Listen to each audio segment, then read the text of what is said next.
All right, here we go. Three, two, one. Welcome to What's Next with Eric Wood, where we will prepare you to make your what's next in life your best yet. Our next guest is Tyson McGuffin, and Tyson is the #1 ranked single pickleball player, which has become my favorite sport to play. He not only is a 5-time Grand Slam champion, but he's also a 4-time national champion. Barstool Sports called Tyson the most electrifying man in sports. He is coming on the podcast today, fresh off a win in the singles at the Texas Open, and we're going to have some fun and learn a lot from a guy the whole country is going to know about shortly. If you haven't already, please rate, review, and subscribe to the podcast wherever you tune in weekly. And also, if you haven't already, go to Amazon and order my new book, Tackle What's Next, and the link to that is in the show notes. Tyson, welcome to the show, brother. Eric, what is going on, my man? Thanks for having me on. Appreciate it. Would love to play some pickleball sometime.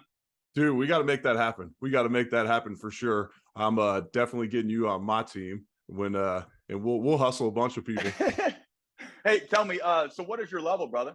So I have not played in any tournaments. I play with guys that play at the 4.0 or 4.5 level, but we're far from pros at this point. So I think I could hold my own in some of those celebrity games that I've seen.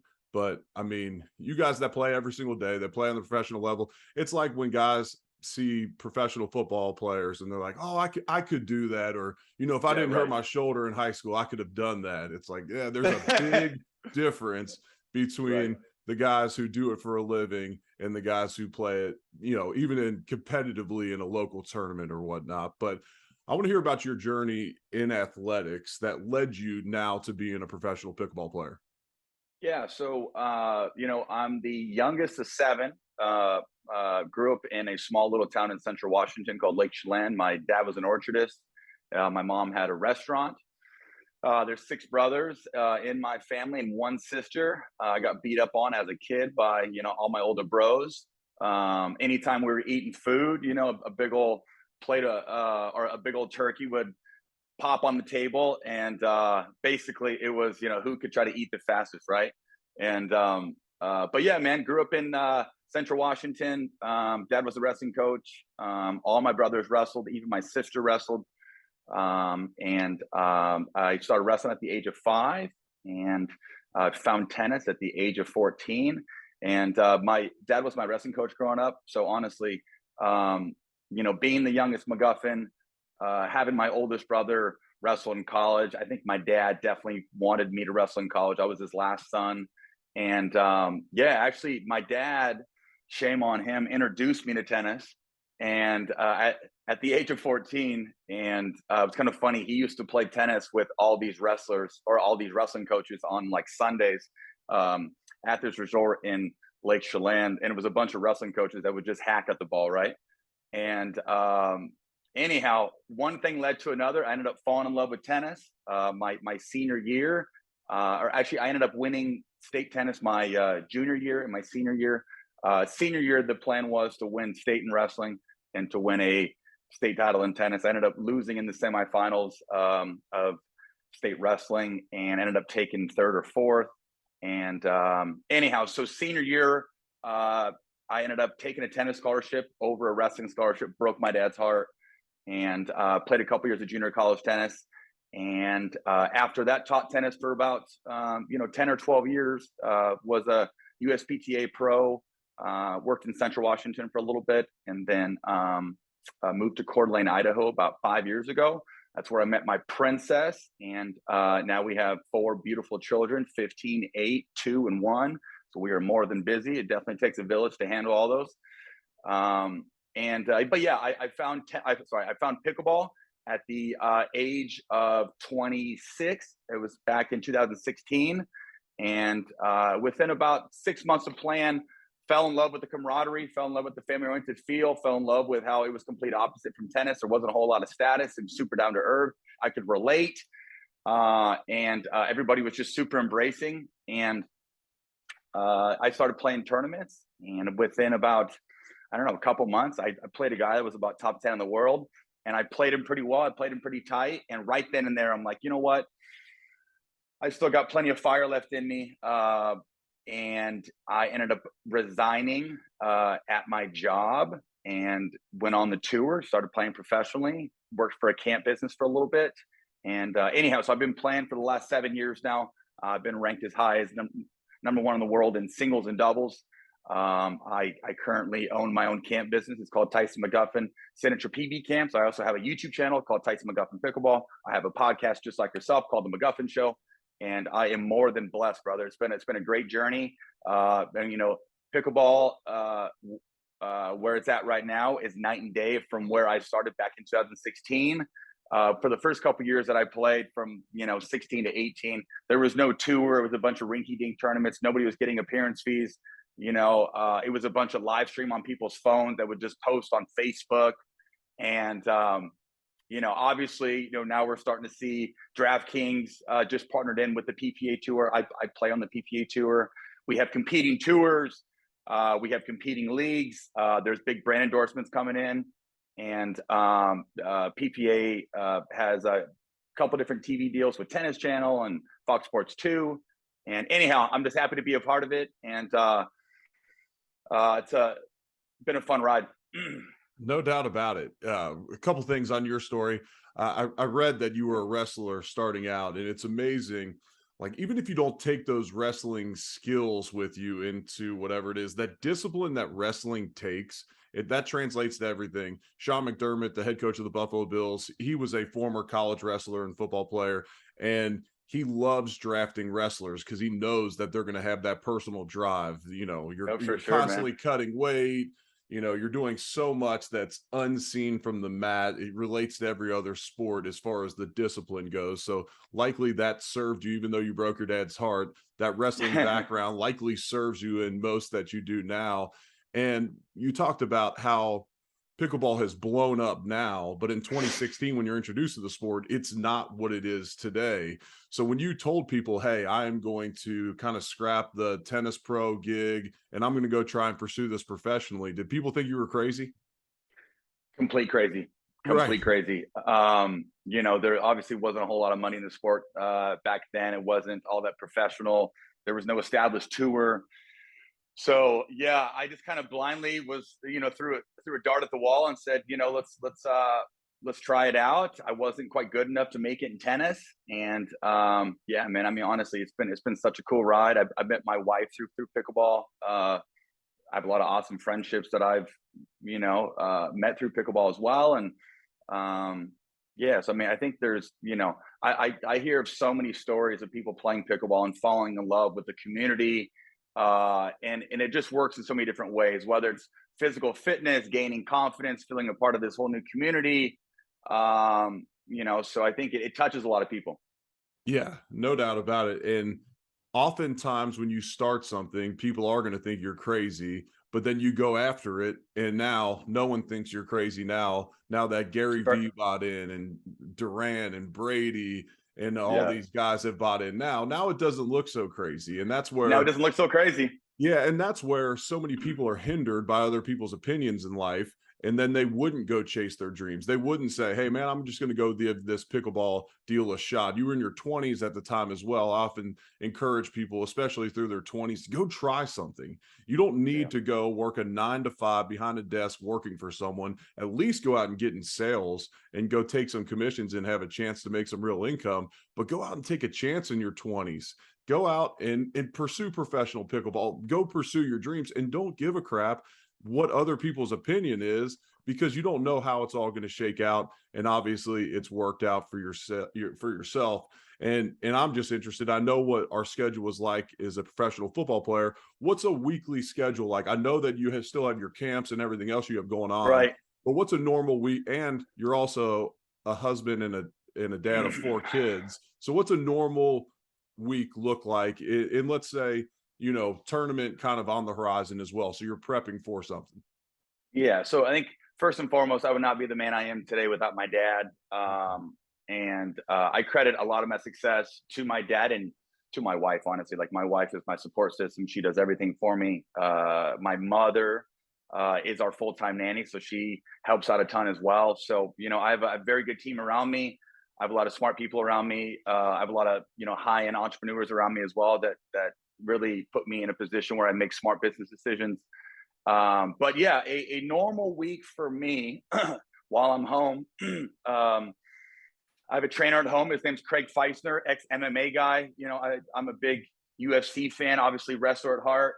So I'm in the gym probably 4 days a week for 2 hours, and I'm on the court 4 days a week for about 4 hours. Generally, I'm waking up around 5, take my supplements, do some recovery stuff, jump in the hot tub, crank out a bunch of emails, get a bunch of social media stuff done, and then I will have my first practice from like 7 to 9. After that, I will go work out for about 2 hours, grab some food, come back, do a second practice, and then I'm usually home by 2 or 3, and I'm kind of hanging out with the kids all day, doing some recovery stuff, hydrating, and wake up and pretty much do it all over again. When I'm on the road, I'm in Palm Springs right now. I'm playing a tournament at the Indian Wells Tennis Garden, which is by far one of the sweetest venues in pickleball.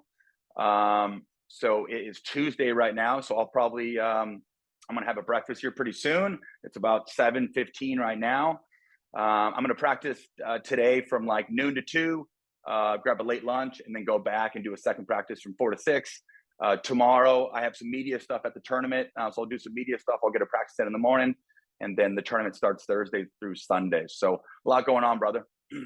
If you think you can get to be number one in the world at anything and not have a schedule similar to what Tyson's talking about, you're dead wrong. You're dead wrong. Whether it's football, basketball, whether you're talking about being a CEO, when you're talking about being the number one in the world at something, when you're talking about running the show, there a lot of people have similar schedules. Kobe Bryant talked about waking up super early and he was doing 3-a-days and all that.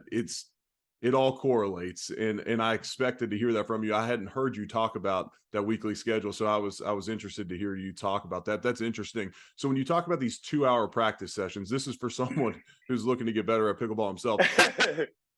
Is that similar to maybe a golf practice session where maybe times you're working on short games, so maybe you're working on dinks, and then other times you're working on power and drives? Is it similar to that?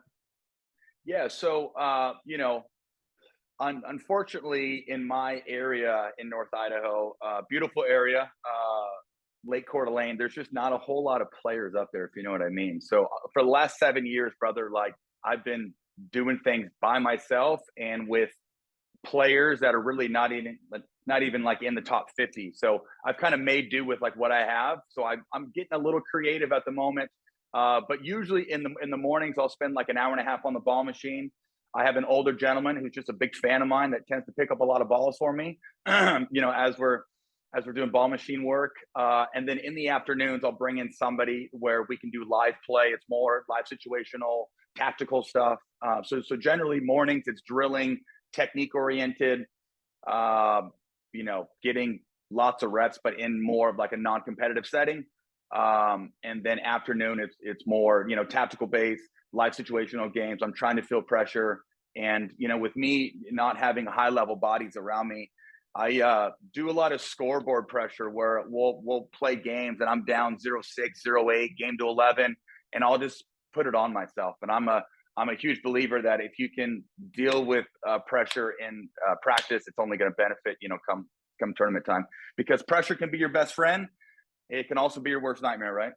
Oh yeah. If you can handle it better than your opponent, that's going to put you at a big time advantage. The more times you can put yourself under pressure, the better. Yeah, that's very interesting. So one of the best things about the sport of pickleball is that anybody can play. I know back in the late 2010s, they were estimating that right around 20% of the pickleball players were over 65 years old. I would say now that's dwindling and it's becoming a younger sport. But one of the best things is that anybody can play, but there is also just a different level of play when you see better players playing.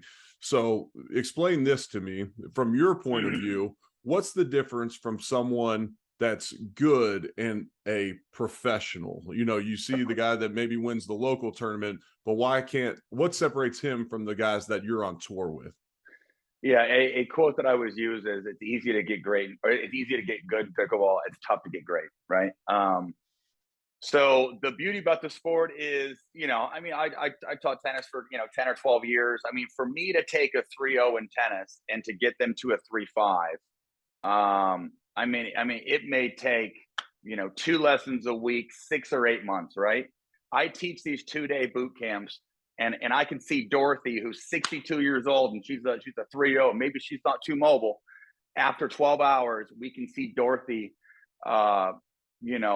game maybe go to a 3.75 or a 3.25 or maybe a 3.5 just after 12 hours. So like the learning curve's a lot quicker from a teaching perspective. It's a lot more satisfying. It's not as technical. It's easier on your body. I think that's the beauty of the sport, is that it caters to everybody. I mean, you can be on a family vacation and let's say everybody in your family can barely walk and chew gum at the same time. And within 5 minutes of being on a pickleball court, you can have a 10-ball rally and like have a great time. That same thing in tennis would take a long, long time. I think that's the beauty of the sport. It's easy to play. It's fun. It's social. You can talk a little trash. It caters to everybody. There's this awesome community.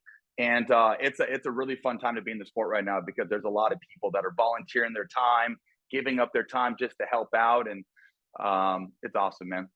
So then what separates like a 5-0 pickleball player from a professional on tour? Yeah, I would say, shot selection, discipline, managing pressure, understanding the little nuances of getting the ball down a bit more, tap, I mean, and obviously, so much of this game is like a chess match, right? It's very tactical. I mean, there's so much more tactics involved at the kitchen line than there is in tennis on a whole court, So I would say, some of the best players in the world, they can find a gain, and maybe they can find like a 2% gain, and they can just exploit it. I don't know if you've been watching Riley Newman and Matt Wright play the Johns, but Eric, if you're watching those matches, where's 80% of the dinks going? Sorry. Where's 80% of the dinks that Ben and Colin is hitting to Riley and Matt? I haven't been watching. I'm gonna guess okay. low at the. I'm gonna guess low at their backhand to try and get them to pop it up. Okay. So they dink. So Matt's on the right, Riley's on the left. They dink to Matt's inside foot, and I kid you not. So Matt has offense on his forehand. Riley has offense on his backhand. Riley's forehand, they have a gain there, and they have a gain on Matt's backhand, right? So they pretty much dink to like this little sliver 80% of the time. Once they get a ball that gets popped up a little bit, then it's time to speed up. So it's finding a little gain and trying to exploit and being a little stubborn with your patterns and keeping a foot on the gas. Yeah, I've heard Ben Johns talk about what he thought separates it, and he was saying that it's the 5-0 players know how to play every shot that a pro does. The pros play them correctly about 99% of the time. Your 5-0 player in a heated match under pressure might only play it 60% of the time, which would get you essentially blown out in most matches against the guy that plays on tour. And so very similar to what you're saying. So I've seen pictures of you from years ago, and you didn't have the mustache, you didn't have the mullet. When did that come about? You know what? It came about early on this year. My dad passed away about 7 years ago, and definitely felt like he was looking down this last Sunday when I got a W over Ben. So early on this year, I obviously live in North Idaho, and there's a lot of mullets walking around North Idaho. My dad had a mustache back in the day. So you know what? I thought I'd kind of play with it a little bit. I thought I'd try to be a bigger character and try to use it to my advantage, if you know what I mean. And with that being said, led to a Barstool article calling me the most electrifying guy in sports, which is pretty sweet. I'm kind of rocking the mud flaps in the back. Got the stash going on, and I feel like I'm rocking it well. Heck yeah, you are. That's awesome. And I mentioned this to you before we started. That's what pickleball needs. Pickleball does not need to be tennis players moving onto pickleball and it's the same seriousness of tennis, dry, because ultimately, they'll catch the ratings still. As far as it's been around for so much longer, internationally, it's just so big. But you start having some fun with pickleball. You chug a beer after the match, you have a mullet, you're tatted up, you're having fun out there, you're celebrating points, which in tennis, like Kyrgios, if you celebrate too much or yell, then you're looked down upon at times. Right. And pickleball should be fun. That's what can separate it. That's what can draw more people in, more sponsors in, drawing these celebrities. That's going to take this sport to the next level. That being said, did you catch a Mick Ultra sponsorship after you chugged it after the Texas Open? You know what? I did not. That guy in the crowd was a complete legend, by the way. He was holding up a sign that said, "I took my girlfriend off of Instagram because of Tyson McGuffin." But I can't tell you right now who what beer company I'm talking to. But in the next week, you'll probably see something on my socials, and it is not Michelob. It is somebody else that just got partnered up with PPA, and I am looking forward to it. I think I might have saw a sponsorship today, but we'll leave that out there. Yeah, And yeah, yeah, so, yeah. okay, good deal. What made you decide to join the Vibe Pickleball League? Mark Cuban, who's been so successful investing in about everything he touches, is successful. He came out as the first owner in the Vibe Pickleball League. What caused you to join that?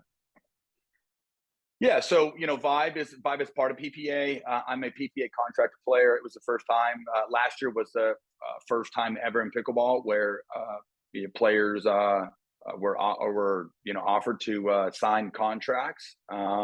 With that being said, I'm only allowed to play PPA events. I can't play any outside events or APP stuff. Yeah, I think Vibe's great for the sport. I mean, as we see MLP, it's great energy. It's something different from a individual tournament. It adds some camaraderie. There's certain players that don't like each other that have to be on the same team and help kind of coach and make it work. You take a look at other sports, and yeah, it seems like there's not a lot of other sports out there that have the individual aspect with the team stuff. So I think it adds a whole new element, and I'm just happy to be a part of it. Cuban's obviously a big dude. There's a couple other team owners that are going to start being announced weekly, and yeah, I'm more than pumped. And obviously, I can't mention what these teams are going for, but it's crazy, man. It is crazy the figure that these people are paying for these teams, and obviously, it's great for the pros. It's we're getting a nice guarantee to be showing up to these events next year. And honestly, next year is the first year where I'm putting all my businesses on autopilot. I'm letting my leads lead for me. And I mean, this is the first time in 7 years where I'm going to be full-time athlete. I'm going to be training full-time, playing full-time, and I'm going to be a complete savage. So watch out, Eric. I'm ready. I'm ready. Good for you. I'm pumped for you too. And I love how you've cut your teeth along the way. You've done the clinics and everything else. And then now what it's built to is now you can focus full time on this. And when you think about the direction of pickleball, where it's heading, where do you see it going? Olympic sport, Yeah. ESPN, like where do you see that eventually going? Yeah, I think we're a couple years out from the Olympics. I think the last year or so with Tom Dundon, who owns the Carolina Hurricanes, was one of the early investors in Top Golf. I mean, he's really boosted the whole PPA tour, and like I mentioned previously, there's contracted players. Now we have Vibe. There's big brands coming in the game. Now we're on TV. Like I just signed a full head to toe deal by Skechers. Got to design my first court shoe, which is pretty sweet.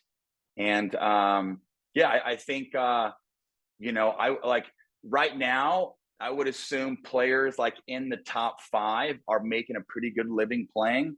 5 years from now, I would assume the top 20 or top 25 players are going to have enough guarantee where they don't need to work their 8 to 5, right? Is there a salary cap on these vibe teams? I know one of the concerns that a buddy of mine had when we had interest, there was a group interested in buying a professional team. They were like, well, we don't have money necessarily to compete with Mark Cuban in a group. So is there going to be a salary cap? How does that work for a team in this league? You know what? I'm unfamiliar in that area. I mean, this whole vibe thing is pretty new. It just got announced last week. We mentioned it on my podcast last week as well, but not too sure about the salary cap. Okay, good deal.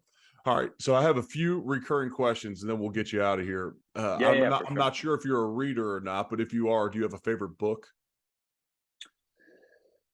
Yeah, you know what? I've read the Rafa Nadal autobiography various times. Big fan of Rafa.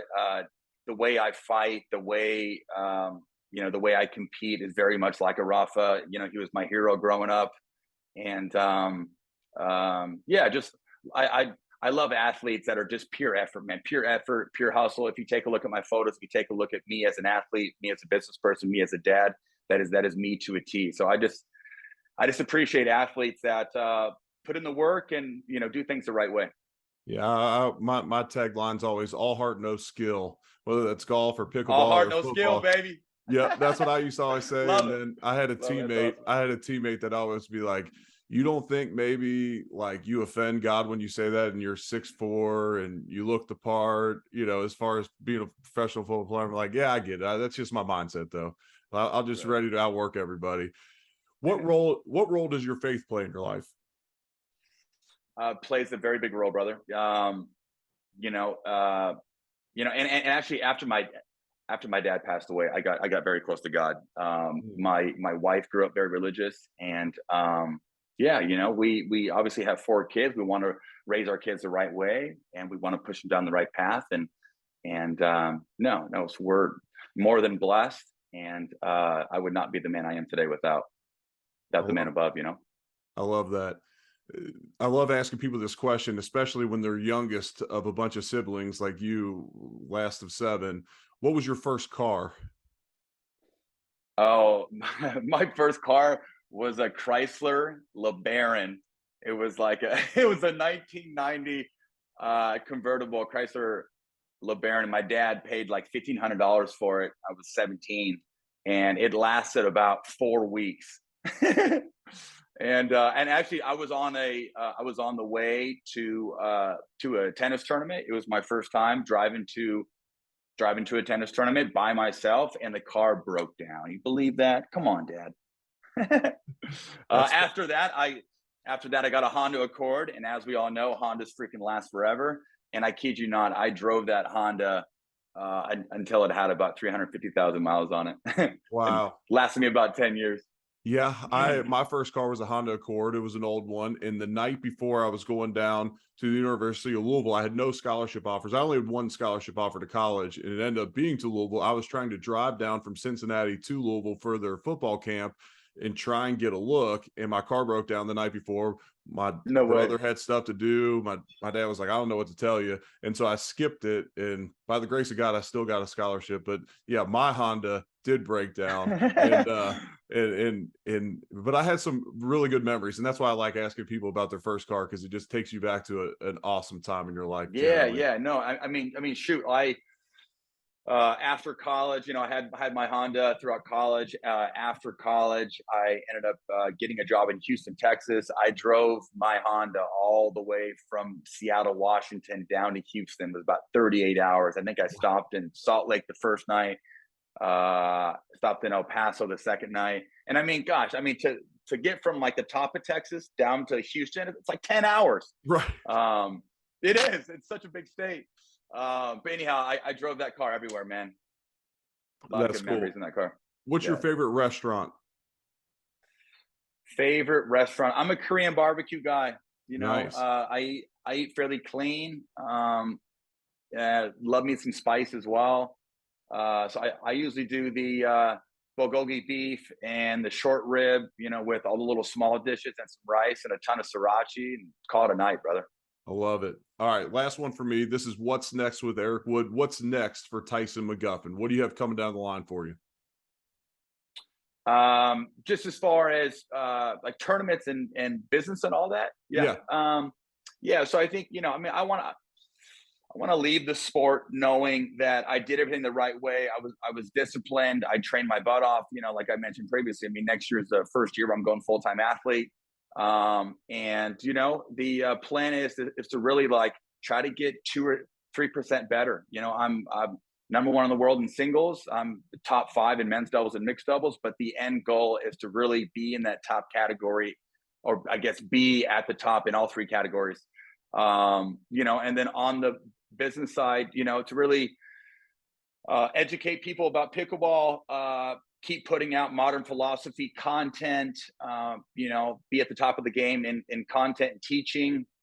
And I do a lot of kids clinics. My oldest son has special needs. And something I also want to do is to start a foundation for my son's syndrome. And give back as much as I can, educate, let people know that I don't take myself too serious. And, I